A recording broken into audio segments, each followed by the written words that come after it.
Hello everyone, welcome to this video on a QQ plot or a quantile to quantile plot. Here we will discuss about what is this plot all about and then solve a numerical to check its working. So the first question that comes to our mind is, what is a quantile? Well, in our data set, quantile is a percentage of points below a given value, commonly known as a percentile. For example, median is a quantile where 50% of the data fall below that point and 50% lie above it. Now, what is a Q to Q plot or a quantile to quantile plot? Well, it is a scatter plot of two sets of quantiles against each other. A 45-degree angle is plotted on the Q to Q plot. If the two data sets come from a common distribution, the points will fall on that reference line. Here is how it will look like, a QQ plot showing the 45-degree reference line.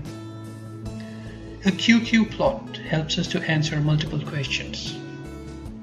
Whether two data sets come from populations with a common distribution?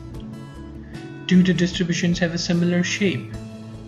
If they have common location and scale, and do they show similar tail behavior?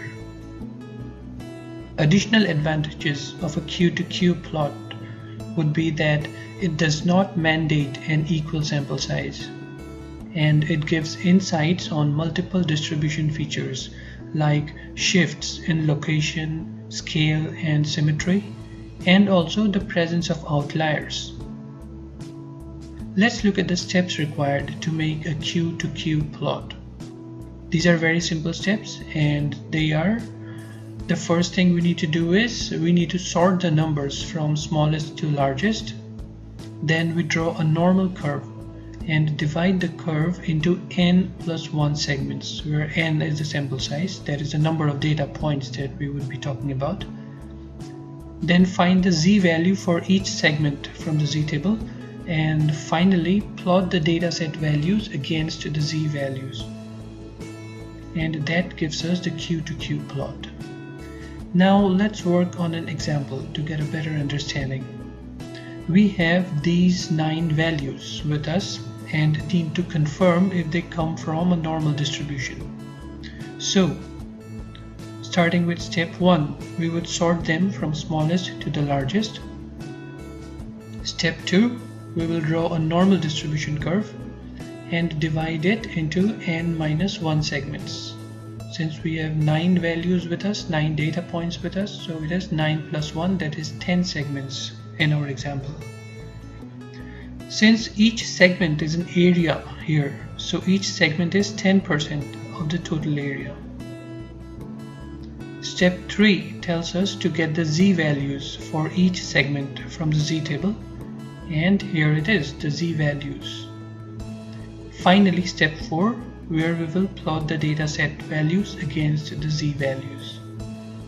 Did you notice that this Q to Q plot has an almost straight line shooting right through the data points? This indicates that the data is approximately normal. Having said that, I hope that you enjoyed this video and would appreciate the usage of a Q to Q plot or a quantile to quantile plot.